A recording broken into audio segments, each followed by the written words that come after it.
You can find his corpse, and it's huge. I was like, what the fuck is this? I'm on a watch list. The amount of butterflies I have murdered. You don't want to ride an orb weaver? I would rather sacrifice myself to the anthill. And it feels so good. Like, I was astonished at how good it felt. Oh, it's making my skin crawl. Welcome back, PC gamers. Today's hot drop is Grounded 2, which launches into early access today. I'm here with Fraser, our online editor, and streamer, editor, and grounded nut, Paul Despawn. Good afternoon, how are we doing? Good afternoon. Afternoon. I'm doing well, thank you. So firstly, what were your guys' first opinions on the new setting? We do not have the full map, but what we have been given is about the size of the full map from the first game. There are a lot of different biomes just in this one area. Everything feels more monumental. Everything feels like it's a larger scale. The landmarks that you find feel bigger. The anthills that you delve into are more labyrinthian and elaborate. It's much easier to get around. Grounded 2 very much feels like it's taken everything up a level. Every enemy has its own little biome that it hangs out in, and it feels like it's well suited to those areas. In the previous game, it felt very much like everything was kind of like firmly sectioned off. This feels more like a living world in this little park area. Do you have any areas that you've come across so far that have like really challenged you and you haven't necessarily felt super prepared for? I think honestly it was the first anthill I went into. I went into this anthill with the most basic stuff. I died about like 30 times trying to get my little red soldier ant egg so I could have my buggy. And it just felt so like big and elaborate. And I'm like, this is like the first sort of dungeon, I guess. There's another picnic table just like you have in the garden in the first Grounded. To get up to like the top, to get to your objective, you have to go through an ice box. And this introduces the new kind of icy biome. It works a bit like sizzling in Grounded 1, which also reappears here, where the more time you spend, like the more damage you take. But in this case, it freezes you. You actually become like a block of ice. And that took a lot of work because I had no gear that thwarted the cold. What I found actually quite unique was the trash can and the plinth. With the trash can, you have to make your way up to the top, but you're kind of jumping between all of the different elements within it, which was really cool. And then the plinth is like a proper 3D escape room platform, trying to get up to the top. I think they did a really good job of building out those kind of like a little bit more verticality in the levels. And I really enjoy the hedge maze that they've got in the top end in the pine area. It does feel like a lot of these things that we've seen just in early access are things that like you would see much later on in the first Grounded. Like the trash can area, like that is filled with like toxic fumes. And obviously there's like a toxic area in the first Grounded, but it's one you're not expected to go to until much later. And it's the same with the picnic table. Like you're getting this incredible view of like the whole map really early on. There's already a lot of interesting stuff to explore. So do you think that the game sort of positions itself to welcome new players, or do you think you need that experience and that connection with the first game to get the most out of what they're currently offering?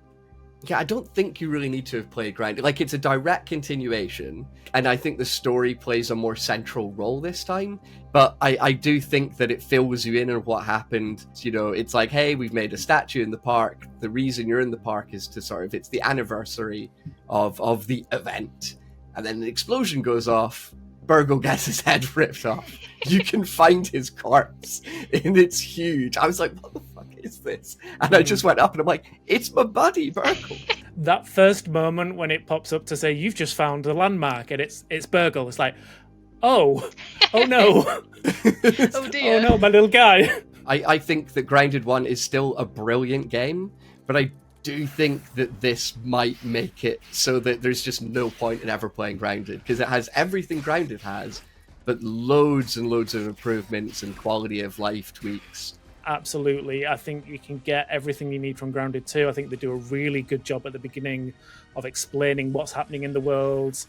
We mentioned it earlier about that first mission to go get your little buddy egg. It actually feels like a genuine mission and like you're going off on a quest, rather than it just being like a tick box that it felt like a little bit in the previous game. If you are a fan of Grounded 1, there is a lot here for you to pick up on the side that you will recognize and love and keep falling in love with. But if you are brand new to this game series, I think it does a really good job of setting you up to just jump in feet first. There are a couple of things that I feel are missing from Grounded 1. Like they haven't introduced the zipline system in 2. And if you are sort of worried about not having your massive elaborate zipline network, they are coming. Obsidian sort of explained that it wanted people to try out the buggy system more, which is the mount system in the game. And it's unfair to call it a mount, I think, because it's so much more. It is like a combat ally, a building helper, a truck. A best friend. It's a best friend. And it feels so good. Like, I was astonished at how good it felt riding an ant. It's so much faster. Like, it moves like the Flash. It's got like a big leap as well. Like, this ant goes. And because it's a soldier ant, it's pretty helpful in combat. You can fight while controlling it, so riding it, or you can have it as backup. So you hop off, you start attacking something with your weapons, and it will join you. The fact that it can also call in an extra ant to fight with you as well. Yeah, it can recruit is really cool. Yeah. And it's got inventory space. It can carry planks on its side as well. It's a genuine game changer. A lot of the less pleasant friction of Grounded 1 has been removed. Like, friction is so important in a survival game, but I think often survival games just give us friction that just feels like busy work. With your ant, like, you're able to carry more planks, building projects just go so quickly. And your buggies can harvest for you as well. Like, the ant will chop down blades of grass for you happily and do it very effectively. This is a thing that we are all big fans of. Oh, yeah. Do you have, like, a dream bug that you want as a mount? The moment I saw the butterfly... Nice. Yes. Like, I don't know if we are going to get flying mounts, but holy shit, if we did, that would be amazing. I've genuinely not killed any butterflies yet. I'm like, they're so pretty. I think Paul has murdered many, right? I'm on a watch list. The amount of butterflies so I have murdered. pretty. Their parts are so useful. I can't help it. The praying mantis, I would love to have as a buggy. Like, that being a pure damage dealer would be great. I mean, so we know that the orb weaver is good. That's the because that's the second one that's already in it. Yeah, you don't want to ride an orb weaver. I would rather sacrifice myself to the anthill than ride an orb weaver. Every single time I see those legs coming through the grass, it makes me want to be sick. Oh, it's making my skin crawl just talking about it. The combat is much better this time around. Like, you have dodges. It's still very freeform, but you are sort of building a class for yourself. Enemies now have their own blocking mechanics. You kind of have to work around their own kind of routines in how they fight and learning their patterns. Even just a simple fight against like a more basic enemy, like one of the soldier ants, they've got a lot more moves. There's a lot more going on and to think about. Cockroaches are one of the new bugs that we have to deal with. I guess I should have figured it out that they would be hardy, because cockroaches are a very hardy bug. They're challenging. Like, even the little adolescent cockroaches, which are a little bit smaller than you are, even in your shrunken size, they take a beating. And then the big cockroaches, at the beginning, you're simply not equipped to handle. They are massive and terrifying, just like the scorpions. Yeah, the scorpions they are my nemesis. It's okay when you're fighting like a couple of little small ones, the junior ones, but then when the big one jumps out to kind of defend its kin, it's a whole different matter. They're essentially the wolf spiders of Grounded 2, although Grounded 2 also has wolf spiders. So how are you both feeling about the sort of like class-esque system? Do you have any builds that you're like really working with at the moment? Yeah, I'm just kind of mucking around with different gear and things like that. And I think that's especially like in the early bit when you're just trying to figure things out. You're just going for like the fancy new thing that you just unlocked or crafted. I think though for most people, they're probably, if they're going to be playing with friends, they're going to base it on like what their pals are using. I think it would be good to have someone being a bit tankier, someone that hangs back and just fires arrows at everything that moves. I think the way that they've built out the class system a bit better. So where it's not so much that you have like stats and stuff that you build for your character, where it is the weapons and armor that kind of builds out those stats. But I feel like the kind of passive elements that you get from those feel more defined. Like, I am very much running a magic build right now, where I'm running around with the fire staff I've got my fire circlet to build up that kind of damage, and being able to build that class system around that is fantastic. But then again, if I want to switch to using more of a rogue build, that's a totally valid option in this, where you can run around with 2 daggers and sneak up on everything and do stealth attacks. I feel like they've put a lot more effort into the combat this time round, where it feels like everything is viable now. Whereas in Grounded 1, like, the mage stuff didn't feel that great. This is like one of the only survival games where I haven't decided to go ranged, because usually I'm like, put me as far away from danger as possible. But this time I'm walking up to bugs, be like, oosh, oosh, oosh, and then dying. But still, it's all about the confidence. You definitely want pals. Like, you can solo it. And I think most of us have probably been playing mostly solo. But it does feel like I can see where it would be so much better to have just one pal. Whereas with Grounded 1, I do think solo is a bit more viable. Honestly, the bug does come in clutch. Yeah. It does. Yeah. Sending the bug off as you stand on top of a rock and just fire fireballs at people is great. But imagine having 2 people and 2 bugs. Whoa. Yeah. And one spider. Yeah. I think the Omni-Tool is the thing that really makes a huge difference. You're still getting different weapons, but when it comes to tools, you have one tool, the Omni-Tool. It's like a Swiss Army knife. You don't have to put it in your inventory. It's just on you at all times. You don't have to select it. It's all context-based. So you go up to some grass, and it's like, if you're on the controller, hit X.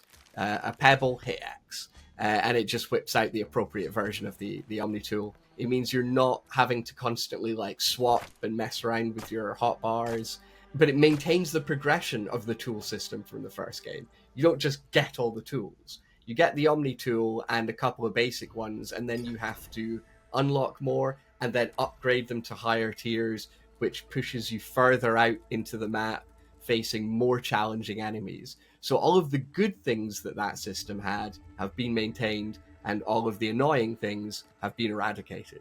It gets rid of that busy work of like, well, I need to have an axe that works, that's not going to break, so I don't need to make 3 of them. I don't need to upgrade it. I don't need to remember which one I've upgraded and which chest I've put it in. And I think the chest system is actually another good element. Like, we've had that hot dropping system in games before, where it's like you could just go to a chest and drop all of your items if they exist in there already.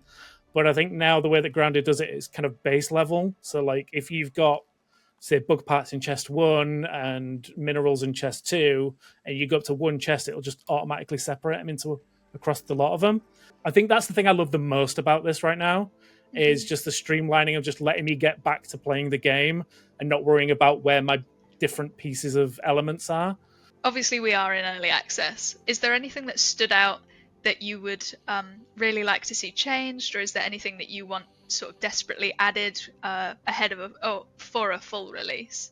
The performance is garbage. It's really surprising. I have a very beefy rig. There's nothing I can't run at ultra settings with all the ray tracing bells and whistles and get 100 frames per second. On the highest settings, I was at 40. The one below that, which is just high, I'm just getting 60, just with some dips. Unfortunately, the options, the actual settings, they're really, really threadbare at the moment. You kind of go with presets. You can't fiddle around with things. But it's so pretty, you don't want to downgrade it too much, because it's a gorgeous game. But I suspect they're going to be hopefully kind of working on some sort of performance patches, maybe before it actually hits early access, because obviously we're playing a slightly pre-early access build. I just want, even if it was just a nice smooth 60 at the highest settings, that would be nice. The performance is a big one for me as well. I think I've definitely noticed, my PC's not the most optimized, but it's still pretty up there. As soon as you stop chugging along on your buggy and jump off, the frames just fail to catch up. Some of the enemy animations are a bit unoptimized. I found enemies just jumping at me and then appearing behind me, but in general, I've not had anything game breaking from it yet. And so my last question is, if you were shrunk down and left to fend for yourself in a park, what would your first port of call actually be? That's a tough one. I live in Paisley in Scotland, and I do live opposite a park filled with dog shit, broken glass, drunks, people taking drugs. So it would not be the lovely sort of suburban Brook Hollow Park style thing. I'd probably be looking for a gun. Bugs aren't going to cut it this time. No, it's going to be a gun. Just riding my gun around.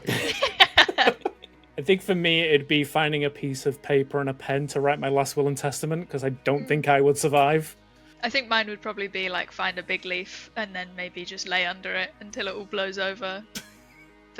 Maybe one day I'll be big again. Okay, cool. So that's all from me, and thank you both for joining me for all things Grounded 2. If you want to see more videos like this in the future, be sure to subscribe to PC Gamer, and we will see you next time.